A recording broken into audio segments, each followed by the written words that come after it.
그래서 지난주에 이어서 보자면 우리가 하나님께서 지으신, 하나님께서 고르신, 하나님께서 구원하신 하나님의 참 자녀, 참 백성이라면 노아의 홍수와 같은 이 사건들을 하나님의 저주, 하나님의 심판, 하나님의 멸망케 하시는 이 사건들을 통해서, 그 사건들을 보면서 두려움, 공포 이런 것들로 이것을 봐야 될 게 아니고 또 다른 한편에서는 어떤 것이 있어야 되죠? 감사, 그죠? 기쁨, 찬미 이런 것들이 이제 있어야 되는 거죠. 어찌 보면 타락 이후의 인간의 모습은 하나님의 심판을 받을 수밖에 없는 형편과 처지 가운데 전락하고 말죠. 그렇죠? 그렇게 될 수밖에 없게 되는 거예요. 그럼에도 불구하고 다 멸망해서 다 죽을 수밖에 없는 그런 인간임에도 불구하고 하나님께서 그 어떤 누군가에게 주목하시고 그에게 은혜를 베푸시기를 기뻐하시고 그를 통해서 이제 새로운 창조를 해 나가신다는 측면은 그것이 바로 우리들이 되었다는 사실은 하나님께 대한 감사와 기쁨이 있어야 되는 거죠. 그렇죠? 이제 굉장히 중요한 의미예요. 그래서 지난 시간에도 말씀을 드렸던 것과 같이 우리가 노아의 홍수의 기사를 볼 때 히브리 문학의 중요한 특징들이 있는데 바로 샌드위치 구조, 교차대구법이라고 흔히 얘기를 하죠. 그러니까 양쪽 면에서 중심으로 들어가는, 그러니까 한 중심에 주제, 핵심을 두고 양쪽 면에서 이렇게 좁혀 들어가는 형태의 문학적인 구조를 가지고 있어요. 이걸 교차대구법이라고 그렇게 얘기를 하는데 여기 보면은 가운데 부분에 뭐가 있냐면 뭐가 있어요? 노아의 홍수 사건의 가운데 부분에 보면 뭐가 있죠? 하나님의 은혜라고 하는 게 있어요. 하나님의 은혜가 있고요. 그리고 6장 7장이 이제 인간의 타락에 대한 하나님의 심판이 있지만 그 다음에 8장에 뭐가 있다고요? 뭐가 있다고요? 6장 7장은 인간의 타락에 대한 하나님의 심판이 있고 그리고 8장에 뭐가 있어요? 하나님의 은혜가 있다고요. 그래서 8장 1절에 뭐가 있죠? 8장 1절에 한번 읽어보시겠어요? 하나님이 노아와 함께 강구되는 모든지 성과 가축을 지으사사 하나님의 바람을 땅 위에 불게 하시매 우리 주를 들었고. 아멘. 자, 여기서 가장 중요한 단어가 뭘까요? 기억.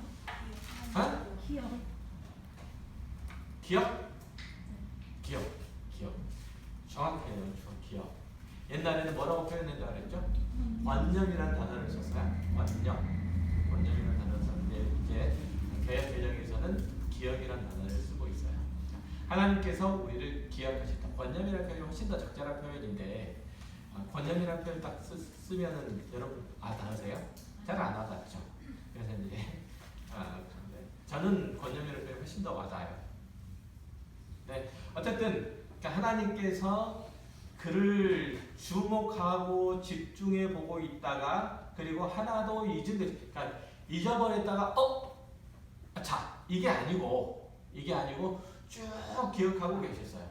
쭉 기억하고 계셨다가 때가 되면 하나님께서 그에게 은혜를 베푸시는 거예요. 이게 권념이라는 의미 자체가 그래요. 그게 이제 8장에 나타나 있고 그리고 이제 9장에서는 하나님께서 새롭게 창조하시는 그 장면들이 나타나 있는 거죠. 8장에는 홍수가 거치는 사건이 나오고 9장에서는 새 창조의 장면들이 나와요. 그렇죠? 그래서 지난번에도 말씀드렸던 것처럼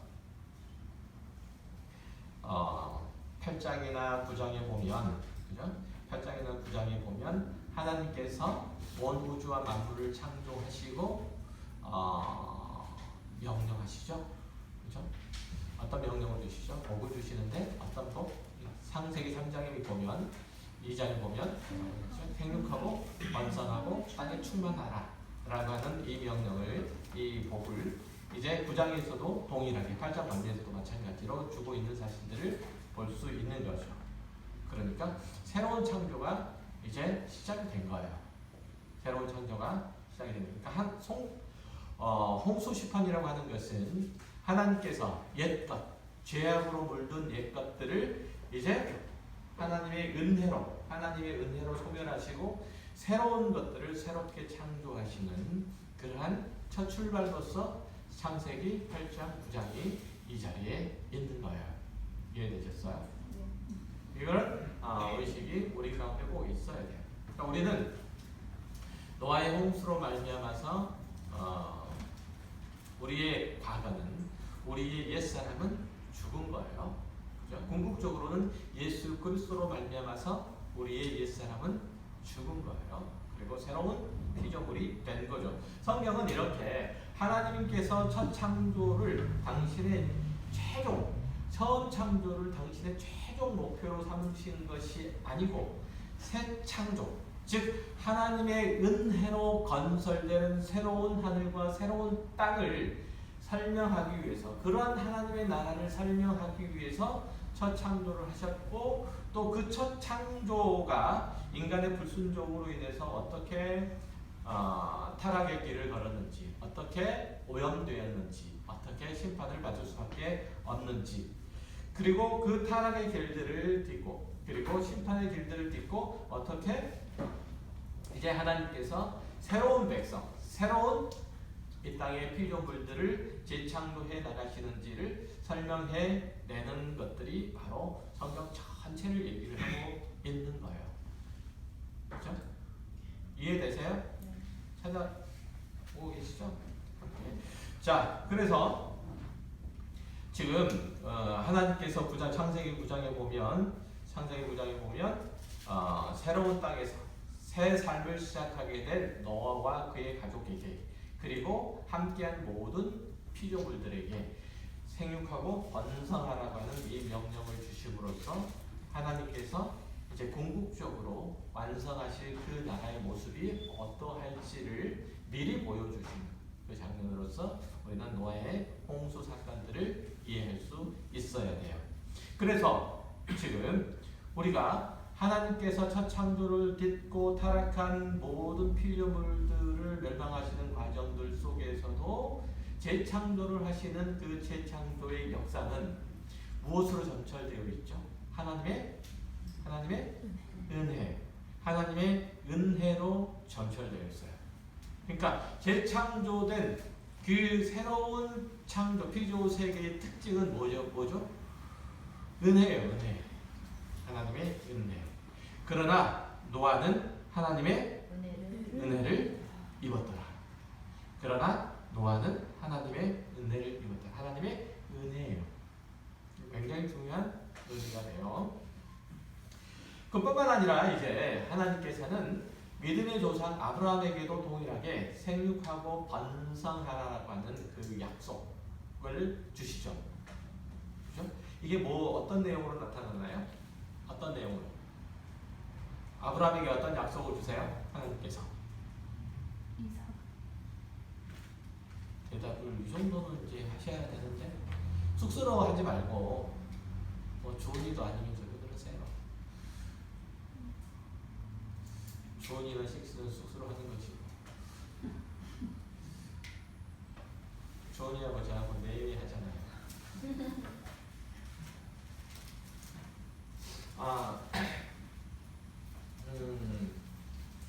뭐라고 말씀하셨어요? 어떤 약속을 주시죠? 네 자손을 하늘의 별처럼, 땅의 모래처럼, 흙들처럼 그렇게 많게 주시겠다라는 약속들을 하시죠. 이것은 생육하고 번성하고 땅에 충만하라 라고 하는 약속의 다른 표현이에요.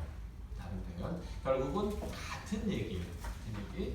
그래서 이런 약속들을 주셔서 그 하나님께서는 그러한 약속들을 이루시기에 끝끝내 하나님의 그 은혜의 자손들을 지켜내시고 만다는 사실들을 아브라함의 인생 여정을 통해서 보여주시는 거죠.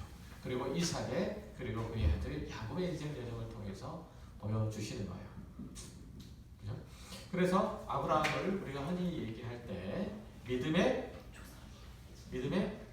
조상이라고 그렇게 얘기를 하는데, 믿음의 조상이라고 하는 것은 어떤 의미로서 믿음의 조상이다? 어떤 의미에서 믿음의 조상이다?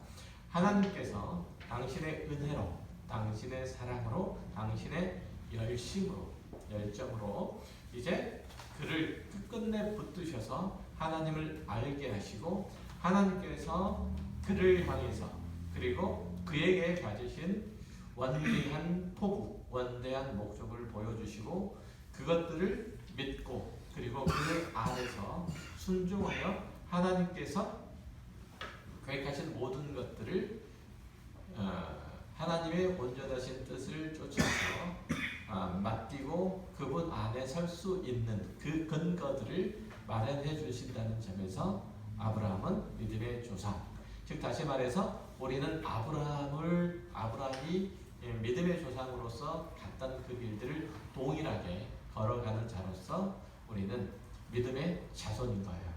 마치 하나님께서 아브라함의 인생 여정 모든 시간들마다 모든 사건마다 모든 곳곳마다 함께 하셔서 하나님이 어떤 분이신지를 보여주시죠. 깨우치시죠. 그리고 알게 하세요.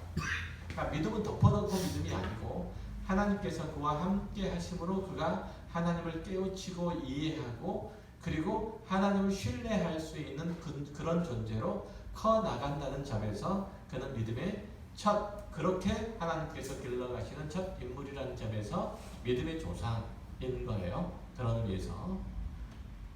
그래서 우리도 역시 마찬가지로 우리 신앙 인생을 살아갈 때 동일한 과정들을 겪어가게 되죠. 그래서 우리는 평생이라는 그 시간들 동안에 하나님께서 나를 향해서 가지고 계시는 계획들, 그 포부들, 그 꿈들을 발견하게 되고 나의 꿈들을 이루어 가시는 하나님의 집념들에 하나님의 권념에 내가 굴복하게 되는 거야. 순복하게 되는 거죠. 그래서 거기에 엎드릴 수밖에 없고 거기에 청종할 수밖에 없는 그런 존재로 하나님께서 우리를 만들어 가시는. 그래서 우리가 이 땅에서 그 과정들을 끊임없이 경험하고 또 끊임없이 훈련하면서 이 땅을 살아가요. 때때로는 실패도 하고 좌절도 하죠. 실패하고 좌절하면서 또 우리는 뭘 깨닫나요? 실패하고 좌절하면서 하나님 밖에 있으니까 하나님 외면하니까 하나님 손아귀 벗어나려고 하니까 내 인생 가운데 이런 실패, 이런 좌절, 이런 불행한 일, 이런 비참한 일, 참담한 일들을 겪을 수밖에 없구나라는 사실, 이걸 깨우치게 되는 거죠. 아담이 범죄했던 것들이 얼마나 어리석은지, 그가 하나님께서 명령하신 선악을 알게 하는 나무의 실과를 따먹죠. 왜냐하면 나는 내 뜻대로 살아보겠다라고 하는 거죠. 나는 내 생각과 내가 계획하는 내 인생을 살아보겠다라고 하는 것을 그 마음을 품고 선악을 알게 하는 나무의 실과를 따먹었는데, 그러한 신앙의 여정들을 사실은 우리는 매 순간마다 겪어가고 있죠. 그렇잖아요. 겪어가고 있어요. 사실은 어쨌든 겪어가고 있는 그 속에서 뭘 경험하고 있나요? 우리는 내가 그렇게 매 순간마다 선악을 알게 하는 나무의 실과를 따먹어서 내 주권, 내 인생의 주권을 내가 가져보니까 결국은 망하는 길밖에는 없더라. 나에게 비참한 것밖에 없구나. 나에게는 뭐밖에 드러날 일이 없더라. 벌거벗은 수치밖에는 드러날 게 없더라. 라는 사실들을 깨우치게 되는 거예요. 그죠? 그러면 어떻게 되나요? 결국은 그걸 깨우치면 어떻게 돼요? 결국 깨우치면 어떻게 돼요? 그렇게 깨우치면 더 이상 하나님 밖으로 나갈 수가 없잖아요. 내 인생을 내 마음대로 살아야 되겠다. 혹은 내가 계획하고 꿈꾸고 소망하는 대로 내가 여러 가지를 도모하여서 내 기쁨, 내 자랑, 내 만족 이런 것들을 채워가야 되겠다 라고 하는 그런 헛된 망상들을 꿈꾸지 않게 되죠. 뭘 하게 돼요? 하나님께 내 인생의 주권을 맡기게 돼요. 하나님이 내 아버지십니다. 하나님이 내 왕이십니다. 라는 것. 그죠? 그러니까 내 인생을 주께 맡깁니다라고 하는 표현들은 바로 그런 의미예요. 그죠? 맨 마지막 찬양이 뭐였었죠? 맨 마지막 찬양이 뭐였냐고 고개를 끄덕거리네. 네? 나는 지극히 작은 십자가 전달자. 전달자. 십자가 전달자가 뭐예요? 십자가를 전달하는 거예요. 십자가 먹거리 사주는 건가? 귀걸이 사주는 거예요? 십자가 전달자가? 십자가 귀걸이 사주는 건가? 뭐예요? 십자가 전달자. 복음을 전달하는 것. 십자가 전달자라고 하는 것은 그렇잖아요. 예수 그리스도께서 사신, 그죠? 사신 그 삶을 사는 거예요.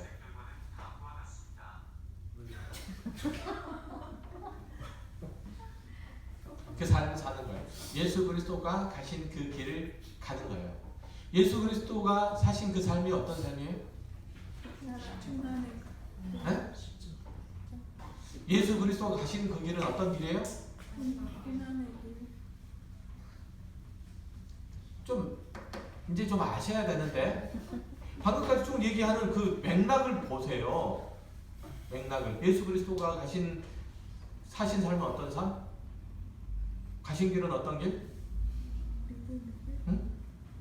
순종. 여태 그 얘기하고 있는 거 아니었어요? 여태 그 얘기하는 거잖아요 지금. 그래서 내 삶이 내 뜻대로가 아니고 하나님께서 계획하고 목적하시는 뜻을 쫓아 내가 순종하는 삶. 예수 그리스도께서 뭘 하셔서 십자가를 주셨어요? 십자가를 지심으로 그 순종의 극치를 보여주신 거잖아요. 십자가는 순종이에요. 순종. 무엇보다도 사랑 이전에 순종. 맞아요, 틀려요? 맞아요. 그러니까 우리가 십자가 할 때 예수님께서 얼마나 아프셨을까, 얼마나 괴로우셨을까, 나를 위해서 그런 십자가를 지다니 이러면 곤란해요.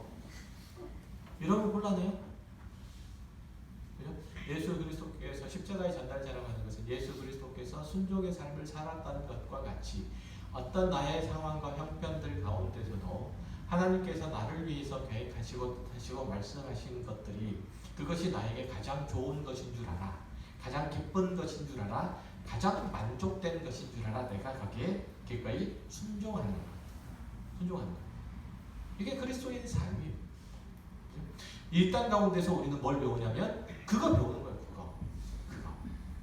내가 하나님 밖에 갔더니 찬양하고 권한 일밖에는 없더라. 멀리 갔더니 그거 밖에는 없더라. 라는 사실들을 깨우치고 이 땅에서 부지런히 내가 하나님 안에 부터 계속 붙어서 가는 거. 이거 연습해요. 이것을 배우고 이것을 훈련해 가요. 이 땅의 삶이 그렇다니까요. 그러니까 아담이 뭐에 실패했어요? 순종하는데 실패했잖아요. 그렇죠? 순종하기를 실패했어요. 그러나 우리는 그 실패의 자리를 딛고 이제 충성되이 그 순종의 길을 가는 거죠. 여러분이 그걸 이 땅 가운데서 배워야 되는 거예요. 다른 걸 배우는 게 아니고 우리 그리스도인들이 해야 되는 것들이 그러해요. 그렇죠? 그러니까 내 마음에 사랑이라고 하는 것들도 역시 마찬가지로 이웃에 대한 사랑, 하나님에 대한 사랑도 마찬가지로 이웃에 대한 사랑이 왜 나올 수 있어요? 왜 나올 수 있어요? 순종 때문에 나올 수 있어요.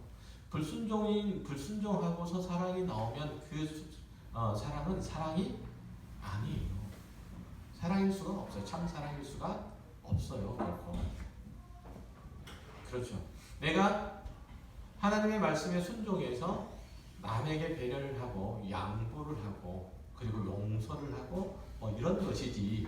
그죠? 이런 것이지. 그것 아니면 내가 그렇게 해야 될 이유가 전혀 없는 거예요. 사실 그렇잖아요. 하나님께서 그렇게 하라고 하니까 하는 거지. 그냥 덮어놓고 사실은 이해관계 따지지 않고 이해득실 따지지 않고 덮어놓고 그렇게 하는 것이지. 내가 사랑하면 좋으니까 기분이 좋고 또 사랑하면 내 마음이 넓어지는 것 같고 사랑이 조금 더 이 땅 가운데서 살아가는 데 있어서 사람이 행해야 될 좀 더 높고 귀한 가치니까 추구해야 될 가치니까 이렇기 때문에 우리가 사랑하는 거 아니에요. 결코 많이 졸리시죠? 결코 그런 거 아니라는 거 기억하셔야 돼요. 그러니까 그렇게 해야만 우리가 사랑할 수 있어요. 그러니까 사랑은 뭘 하는 거예요? 절절한 가슴을 품고 떨리는 마음으로 이렇게 사랑하는 게 아니에요. 사랑은 어떻게 사랑하는 거냐면 어떻게 사랑하는 걸까요? 어금니 꽉 깨물고 사랑하는 거예요. 어금니 꽉 깨물고 사랑하는 거예요. 무슨 말씀인지 이해되세요? 어금니 꽉 깨물고 사랑한다는 거? 죽이고 싶지만 죽이고 싶지만 그죠? 참는 거예요. 참는 거예요. 하나도 용서할 수 없고 양보할 수 없고 한 발 더 뒤로 물러설 수 없지만 그렇게 하라고 하니까 어쩔 수 없이 하는 거예요. 사실은 여러분 안 그러세요? 저는 그래요. 그래서 제가 2주 동안 3kg 가까이 빠졌어요. 살이 4kg 가까이. 이게 능력 밖의 일들을 하면 그래요. 능력 밖의 일들을 하면 그럴 수밖에 없죠. 그러니까 그렇게 하기 때문에 견뎌내는 거, 그렇게 하기 때문에 해내는 것이지. 내가 내 안에 어떤 선한 마음들이 있어서 그렇게 되는 건 결코 아니죠. 그러니까 우리가 그래요. 하나님께서 우리를 부르신 것은 그렇게 부르시는 거예요. 그러니까 지금 아브라함의 그 믿음의 최고 절정이 어디로 나타나는지 보세요. 어디에서 나타나요? 아브라함의 믿음의 최고 절정이 어디서 나타나요? 이삭을 바치는 데서 나타나잖아요. 그 이삭을 바치는 것 우리가 딱 하면은 아브라함의 뭐예요? 아브라함의 순종이잖아요. 그렇죠? 믿음의 절정이 순종으로 나타나요. 다른 걸로 나타나. 계산하지 않아요. 그렇죠? 근데 성경을 보면 아브라함의 그 순종을 하나님께서 그를 어떻게 하실 거라고 생각한 거예요? 이삭을 살리실 겁니다. 다시 살리실 거라고 생각을 하는 거잖아요. 그걸 누가 만들었어요? 그냥 머릿속에 떠올린 거예요. 다짜고짜 그렇게 믿은 거예요. 어떻게 알게 됐어요? 그의 인생 가운데 개입하시는 하나님의 손길들을 반추해보고 깨달은 거잖아요. 그죠? 하나님께서 죽은 것 같은 자기 몸에서, 죽은 것 같은 자기 아내의 태에서 누구를 만들어내셨죠? 이삭을 만들어내셨어요. 죽은 자 가운데서 산 생명을 꺼내신 거예요. 그죠? 꺼내신 거예요. 그래서 죽은 이삭 가운데서 산 이삭을 꺼내실 거라고 생각을 하신 거죠. 그죠? 그게 아브라함이 그의 인생을 통해서 배운 거예요. 하나님에 대해서 깨우친 거죠. 그걸 누가? 하나님께서 그 믿음의 과정을 겪게 하신 거잖아요. 그렇죠? 겪게 하심으로써 이 아브라함으로 하여금 이삭을 바칠 수 있는 믿음을 그에게 만들어 주신 거예요. 그래서 믿음은 내가 갖는 게 아니고 하나님께서 나에게 만들어 주시는 거예요. 만들어 주시는 거예요. 그러니까 내가 믿음이 있노라 라고 자랑할 필요가 없는 거죠. 내가 믿음이 있노라 라고 말하면 거꾸로 얘기하면 나는 하나님의 은혜를 다른 사람보다 훨씬 더 많이 받았노라 이렇게 얘기를 해야 돼요. 그러니까 믿음은 자랑할 게 아닌 거죠. 그렇죠? 믿음은 자기 체면도 아닌 거고. 이해하셨죠? 자, 그래서 이렇게 사는 사람들, 이렇게 하나님 안에서 온전히 순종하는 사람들의 모임, 이게 뭐냐면 하나님의 나라예요. 뭐라고요? 하나님의 나라. 제가 반복적으로 말씀을 드리는 거지만 나라, 국가는 뭐가 있어야 돼요? 국가의 3요소 하면은 국민이 있어야 되고 영토가 있어야 되고 주권이 있어야 되고 그렇잖아요. 그렇죠? 민주주의 국가에서는 그 주권이 누구에게 있나요? 누가 있나요? 누구에게 있나요? 민주주의 국가에서는 주권이 국민에게 있잖아요. 주권 재민. 그죠? 주권 재민 정신. 주권 재민인데, 자, 하나님의 나라에서는 그 주권이 누구께 있나요? 하나님께 있잖아요. 그렇죠? 그래서 하나님의 나라를 뭐라고 얘기하냐, 민주주의 국가라고 얘기하지 않고 하나님의 왕국이라고 그렇게 얘기해요. 하나님이 왕이 되시고 우리는 그의 자녀, 그의 백성으로서 하나님께서 다스리고 우리는 그의 다스림을 받는 존재. 단순하게 뭐 왕과 종, 백성, 그런 단순하게 1차원적인 의미만은 아니에요. 지금 어쨌든 그런 존재로 하나님의 나라가 형성이 돼요. 그러니까 내 마음대로 내 뜻대로 내 인생을 펼쳐가고 내가 살아가는 환경들을 내 마음대로 주물럭거리는 나라가 하나님의 나라가 결코 아니라는 얘기예요. 우리는 어디 살아요? 민주주의 국가에 살죠. 민주주의 국가에 살지만 우리는 우리의 원적은 어디냐면 이 땅이 아니고 이 대한민국 민주공화국이라고 불리는 이 땅이 아니고 하나님의 나라에 살아요. 우리의 적은 거기에 있어요. 거기. 그렇죠? 우리의 적은. 그러면 하나님의 나라는 우리가 죽어서 가는 곳인가요? 우리가 죽어서 가는 곳이에요? 지금 그러니까 바실레이아 나라라고 하는 그 개념들 중에서 가장 중요한 것은 주권이에요. 주권. 영토보다도 국민보다도 주권이에요. 그러니까 내 안에 하나님의 주권이 있으면 내가 거하는 곳이 하나님의 나라. 내 안에 하나님의 통치가 이루어지고 있으면 그것이 하나님의 나라예요. 그죠? 영역이라고 생각하시면 안 돼요. 영역이라는 개념들도 많이 있는데 가장 우선적으로는 주권의 개념이니까. 그러니까 이 하나님의 나라는 이 땅에 있나요, 없나요? 하나님의 나라는 이 땅에 있어요, 없어요? 이 하나님의 나라는 이 땅에 있어요. 이 땅에 있어요. 하나님의 나라가 어디에 있어요? 너희 가운데 있다고 그러잖아요. 예수 그리스도께서 하나님의 나라를 가지고 오셨고 예수 그리스도께서 하나님의 나라예요. 왜?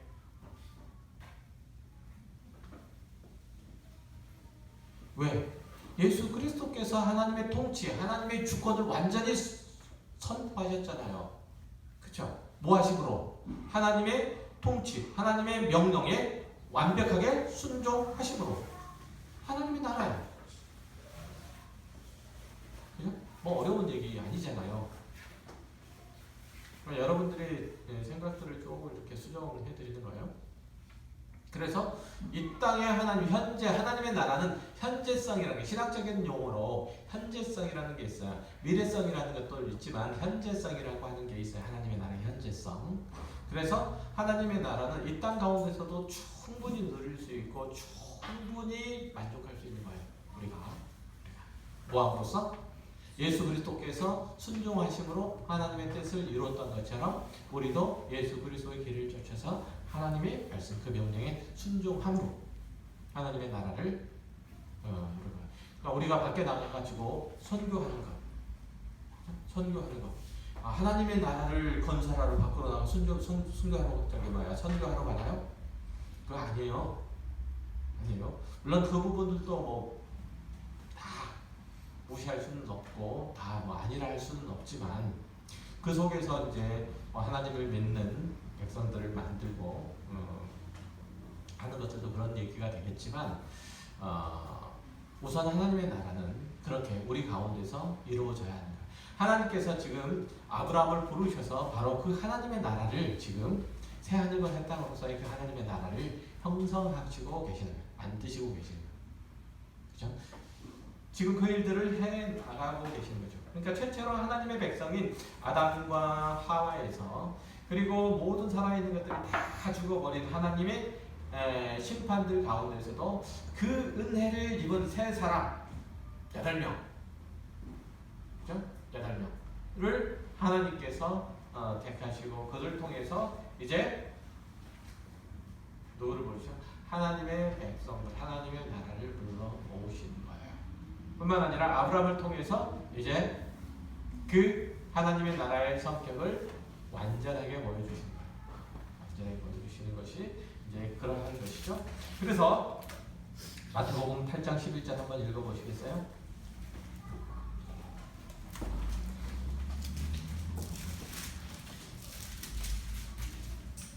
또 너희에게 이르노니 동서로부터 많은 사람이 이르러 아브라함과 이삭과 야곱과 함께 천국에 앉으려니와. 아멘. 자, 또 너희에게 이르노니 동서로부터 많은 사람이 이르러 아브라함과 이삭과 야곱과 함께 천국에 앉으려니와 이렇게 얘기를 하잖아요. 아브라함과 이삭과 야곱을 특별하게 예수님께서 언급하신 이유가 뭘까요? 믿음의 조상으로서 하나님의 나라의 백성으로서 구체화된 존재들로서 아브라함과 이삭과 야곱인 거예요. 그러니까 아브라함을 믿음으로 부르셨던 것처럼 이삭을 믿음으로 부르셨고 또한 야곱을 믿음으로 부르셨고 이들 모두는 그러나 하나님의 은혜를 입은 존재들. 마치 지금 창세기 6장에서 얘기하는 8절에서 얘기하는 그러나 노아는 하나님의 은혜를 입었더라 라고 하는 그런 말씀처럼 이제 아브라함과 이삭이 그리고 야곱이 그러나잖아요.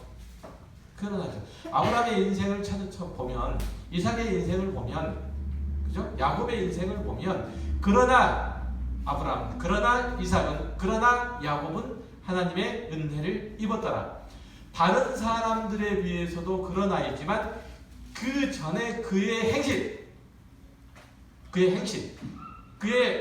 길, 그가 선택한 것들, 이런 것들에 비해서도 은혜를 입은 거예요. 그렇잖아요. 그들의 행실, 그들의 선택, 그들의 결정, 이런 것들을 보면 그들은 은혜를 입을 만한 어떤 것들도 없는 거죠. 그렇게 대접을 받아요. 은혜가 아니고. 그렇게 대접을 받아야 할 이유가 하나도 없는 거예요. 그러나 그들은 은혜를 입은 거예요. 여러분은 어때요? 여러분, 그러나 자, 고개를 드시고 각자 이름을 부르세요. 각자 이름을 부르시고 그러나 각자 이름을 상순이는 하나님의 은혜를 입었다. 이전에 창순이보다 지금 이 창순이가 은혜를 입어서 이 자리에 있는 거예요. 또 다른 하나님의 은혜가 또 더 크고 더 깊은 하나님의 은혜가 저에게 임해서 또 다른 내일의 모레의 창순이가 있겠죠. 그렇죠?